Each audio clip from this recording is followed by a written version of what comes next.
Hey gang, hope everybody's okay and enjoying the coming spring, which means our class is over soon. Right? One more novel, and I hope you're enjoying this novel. I really love this book. The first time I read it, I've been rereading it with you guys as well. Um, anyways, in the notes, I mentioned a couple things that I want to highlight here before we talk about your discussion eight. Um, One was the fact that this is a satirical novel. Okay, I think when we read satire, we read it in a different way, a particular way, let's say. Okay, two things I want to point out about satire. One is hyperbole, which is a literary word for exaggeration. Okay, when we read satirical novels, we're often dealing with things that are hyperbolic, right? Like uh, Jonathan Swift, who wrote Gulliver's Travels, has a yes, and was named our character was named after him in Babel. He has a famous satirical piece called A Modest Proposal. And in The Modest Proposal, he proposes that the way that London can get rid of all the poor children is to serve them to rich people to eat. And it's hyperbole because it's an exaggeration, right? That you wouldn't in a civilized society eat a child or a person at all. But the other thing about a satirical novel is irony. This is something I didn't mention in the reading notes, but I should have. So I'm going to mention it now. Irony, the definition of irony is when the stated meaning is the opposite of the implied meaning. So, for instance, a modest proposal, right? A modest proposal is why don't we extend the deadline of one of our assignments 1 week, right? But his modest proposal is eating children. It's clearly not modest, right? It's in fact extreme. So he says it's modest. That's the stated meaning. The implied meaning is it's extreme, right? It is akin to sarcasm in spoken language and vernacular language. It's something like sarcasm, but it's written. Irony is written. It's a literary technique, and it's when the stated meaning is the opposite of the implied meaning. So keep that in mind as we keep reading. It's a satirical novel. Two things to look for in satire: hyperbole and irony. And I'm going to mention that in some of your, I think it could help us read, and I thought of it while I was reading your comments on the novel. Okay, so we started off now in part one, where we have the other thing I said is we have a polyphonic novel. Polyphonic, as it sounds, is many sounds, right? Many voices, and these voices can be character voices, like we have in this, the focus on a one character. Some of these are from the internal perspective of a character, right? It's first person stream of consciousness, kind of in Simon J. Craft's sections, I believe, are that way. And then some is free and direct style, as we've studied before, right? Which is the third person perspective, but it contains impressions that seem first person like, right, from the character being described. We get a lot of that in here too. But polyphonic, different voices, also different perspectives, right? When you're dealing with a novel like this that deals with social issues or historical issues, I think this is a technique that's often used, just like satire. Satire is often used, almost exclusively used, to critique something in the culture or in history that the author thinks should be changed.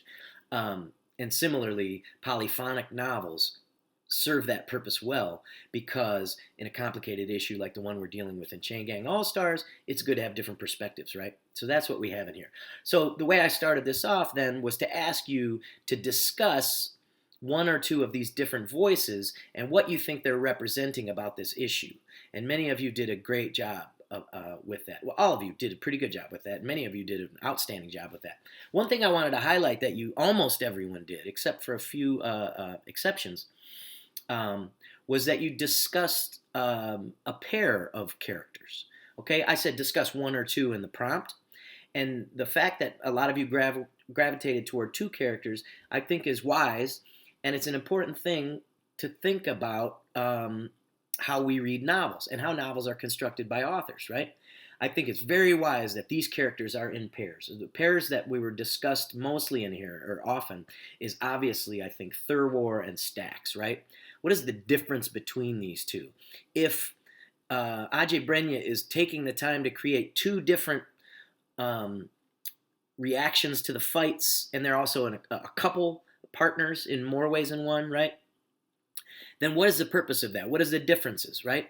One of the differences that many of you point out was this sort of bombastic nature of Stax against the stoicism of Thurwar. So as two sort of psychological reactions to the games, to hard action sports, to the CAPE program, however we want to refer to this, and as a satirical novel, as an allegory, or certainly as a metaphor, the games are standing in for the United States prison system, right? So we could, by extension, think of these two, stoicism or some sort of bombastic, loud extroversion, as two different reactions, maybe, to these sorts of punishments that actually exist in our own world, right, in the United States that we all live in. Which, by the way, is drawn out throughout the footnotes as the novel continues. We can already see it in part one, I'm almost positive, but it becomes much more prevalent throughout the novel where the footnotes refer directly to our own time.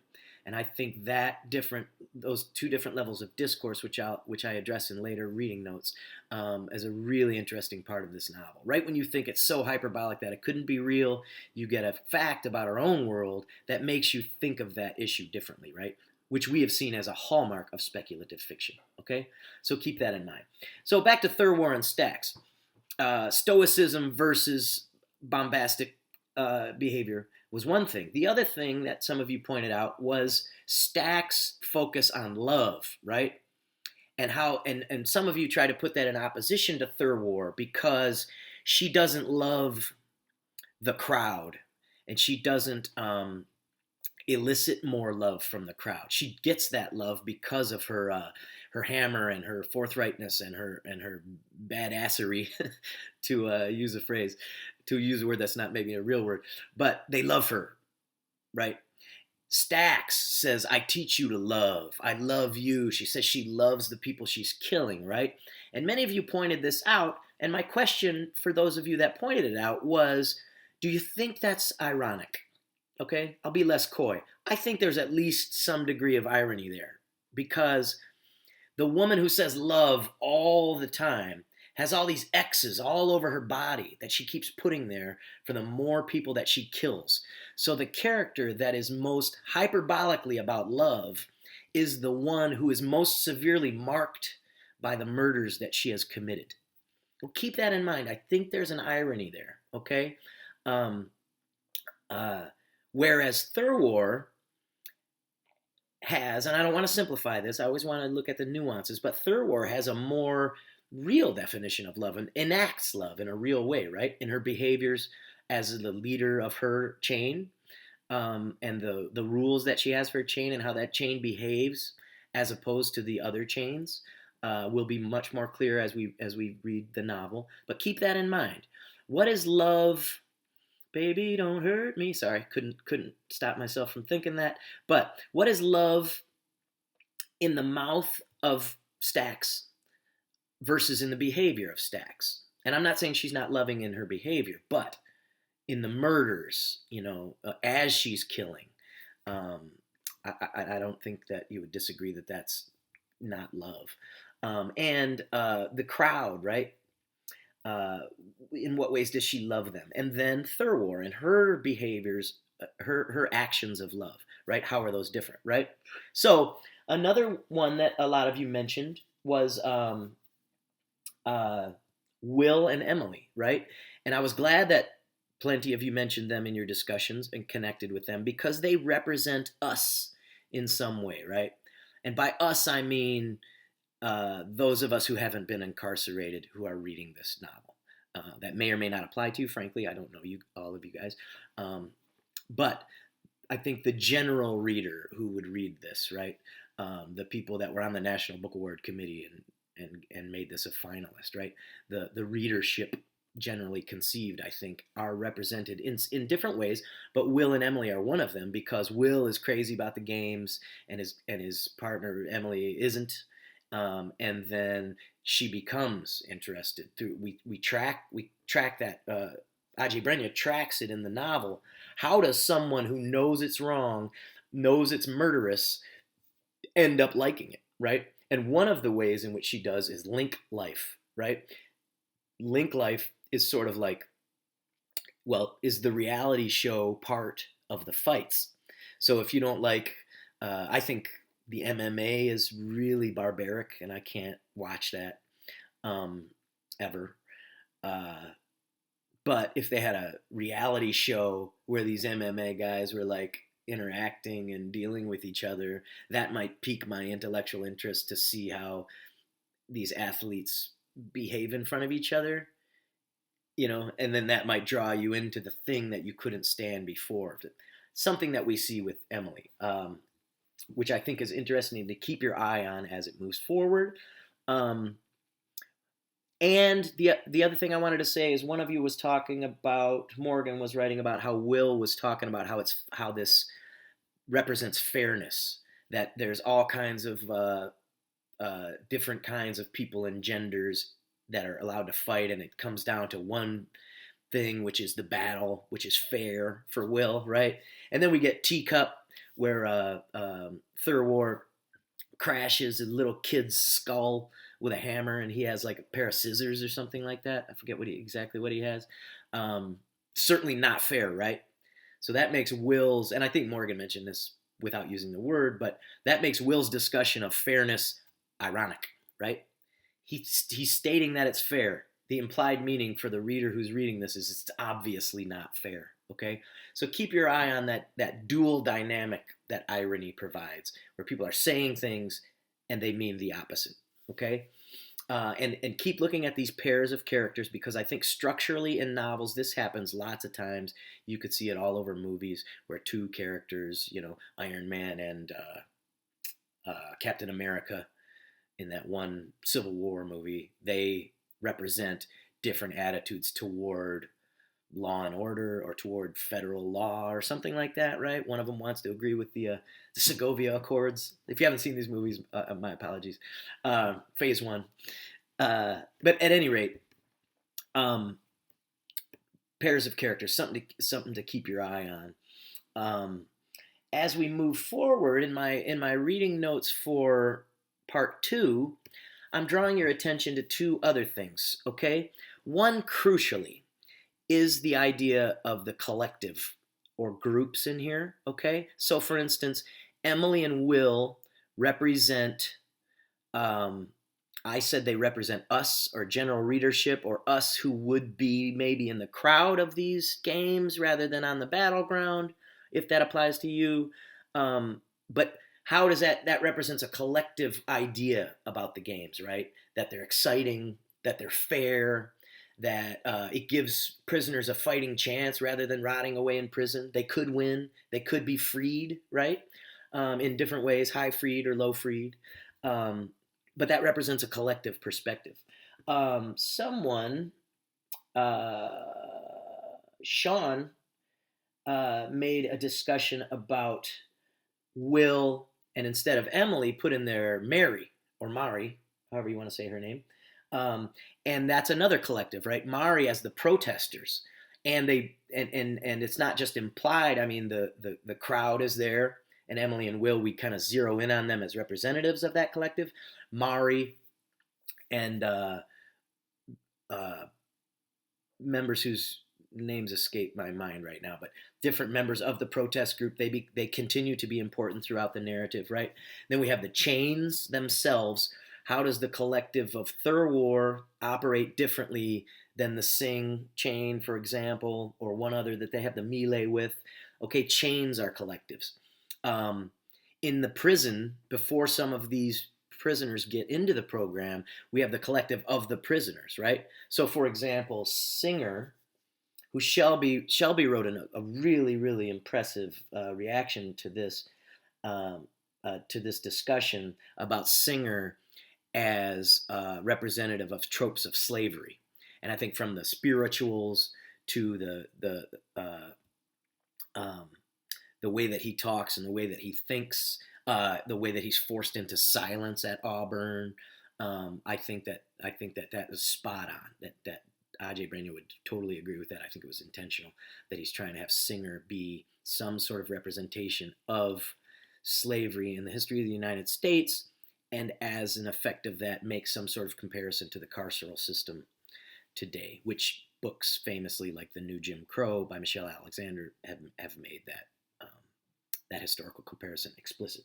But anyways, back to Singer. He's a prisoner, so there's this collective of the prisoners, right? They're all silenced by this technology that's within their bodies, right? That's another sort of metaphor. The chains themselves, the handcuffs, the commands to be silent, to be stuck to the platform, to be stuck together are internalized in the body itself. I think that's a speculative fiction metaphor that we should pay attention to as we move through the novel. But notice Singer sees a guy's about to fall into the saw at the meat place, right? And he yells out, and that causes him great pain because of this technology. But that pain is felt to try to help the guy that's on his line, right? If we take the metaphor that Shelby points out, another slave, right? That they're a collective, these prisoners. And then as a result of this transgression of the rules, Singer loses his arm, right? So if we see the body of a collective, that collective is taken apart literally in his arm. I think his arm or his body is metaphorically representing the collective that he belongs to. Okay? So keep that in mind. The prisoners, the crowd, the protesters, the chains. We also get the executives and Mickey Wright, I think is his name, as their representative in the games itself. That collective. Pay attention to how these collectives form, break apart, strengthen, weaken. I think it's a crucial part of the narrative, okay? The other thing that comes up that our next discussion is about is naming, okay? Think about names. Nicknames. Thurwar refuses nicknames, right? Hurricane Stacks embraces hers. What's the difference there? Simon Kraft, who is obviously standing in, I think, for a critique of solitary confinement and other things that activists would consider torture in American prisons. See how Kraft knows his name or doesn't know his name or comes into his name. Also, keep your eye on the footnotes as the footnotes begin to make names really important, right? And what's the importance of that, do you think, as that theme gets developed and extended in part 2? All right, gang, I'm really enjoying reading your responses to this. It's making the experience of reading this novel far more rich to me. I really appreciate your engagement. I'm looking forward to the last 2. The only thing I haven't typed out yet on our course site is the final essay assignment. I'm preparing you for it with these different discussion themes, just as I did with Babel. But that'll be up soon, next couple days, just so you can at least look at it, know where you're heading. But in the meantime, pay attention to these themes, these techniques that we've been discussing, and you'll be well prepared to do it. All right, guys. Happy spring. I'll see you.